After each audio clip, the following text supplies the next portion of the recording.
বিষয়টা দেখা যাচ্ছে সকাল থেকে উত্তরবঙ্গের 3 লোকসভা ক্ষেত্রে ভোট হচ্ছে, তার মধ্যে কোচবিহার, জলপাইগুড়ি এবং আলিপুরদুয়ার।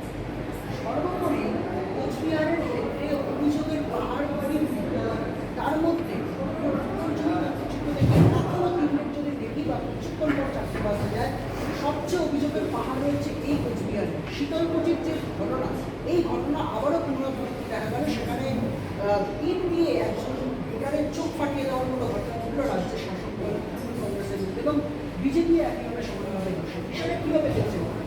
নির্বাচন কমিশনের তরফ থেকে বলা হয়েছিল যে 100% কেন্দ্রীয় বাহিনীকে শান্তি শৃঙ্খলাভাবে হবে ভোট।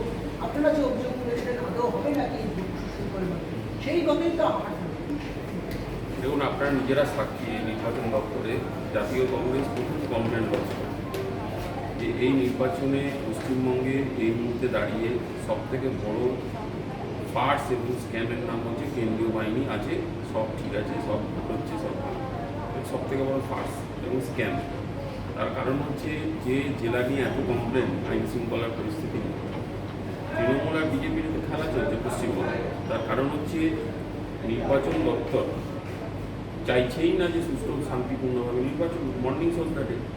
এবং সবথেকে বড় কথা, আপনাদের কাছে ইনফরমেশন আছে কিনা জানি না, স্পেশাল অবজারভার আর স্পেশাল পুলিশ অবজারভার এবং কুচবিহারেই বসে আছে। কিন্তু ওনাদের কাজকর্ম দেখে আমার মনে হচ্ছে তারা পুরীর সমুদ্রে স্নান করছেন, আনন্দে ঘুরে বেড়াচ্ছে। তার কারণ কাজ আর কথার সাথে কোনো মিল পাচ্ছি না। তো এই জায়গাটা আপনারা প্রশ্ন করছেন, সবাই প্রশ্ন করছে, মানুষও প্রশ্ন করছে যে এই যে ছেলে খেলা, ভোটের নামে ছেলে খেলা হচ্ছে, গণতান্ত্রিক অধিকারকে নিয়ে ছেলে খেলা হচ্ছে, এটা কেন, কী দরকার আছে?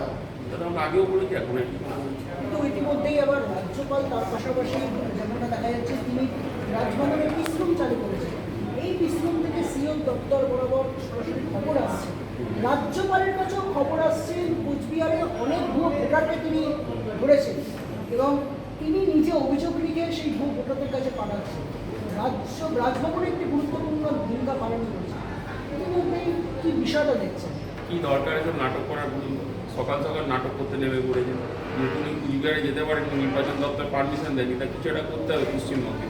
কারণ ওই রাজভবনেই তো দিদিয়ার মধ্যে মিটিং হয়েছিল, সব পরিষ্কার হয়ে গেছে দিনের আলোর মতন। G20-তে মিটিং হয়েছিল, কে কটা সিট পাবে আগে থেকে বলে দিয়েছিল। কিছু সিটের দিকে তৃণমূলকে বিজেপি ছেড়ে দিয়েছে, সবাই সব বুঝতে পারছে। খেলামেলা চলছে, উৎসব চলছে, সবাই এই এক গ্যাংয়ের লোকজন, সব বিভিন্ন রকম মিউজিক্যাল চেয়ার হচ্ছে, সব গ্যাং কিন্তু একটাই, গণতন্ত্রকে ধ্বংস করো, মানুষকে ভুল বোঝাও, মানুষকে বিভ্রান্ত করো। ইলেকশন কমিশন তাকে কাজ করতে দেবো না, এবং ইলেকশন কমিশনের বেশ কিছু অফিসারদের সদিচ্ছা নেই কাজ করতে দেওয়ার। এবং আমি আর একটা অভিযোগ করে যাচ্ছি এখানে আপনাদের দাঁড়িয়ে, নির্বাচন কমিশনার, বর্তমানে পশ্চিমবঙ্গের যে নির্বাচন কমিশনার, তাকে কাজ করতে দেওয়া হচ্ছে না। পরবর্তী ক্ষেত্রে আপনারা কি দাবি করছেন? পরবর্তী ক্ষেত্রে আমাদের দাবি খুব পরিষ্কার যে নির্বাচন কমিশনারকে কেন কাজ করতে দেওয়া হচ্ছে না, কেন কেন্দ্রীয় বাহিনী নেই, যেটা দিতে থাকার কথা ছিল।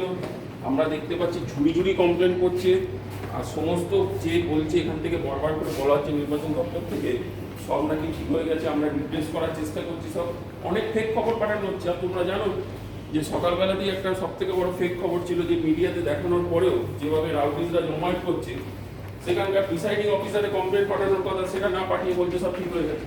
এই গল্প চলছে, আমরা দেখতে পাচ্ছি।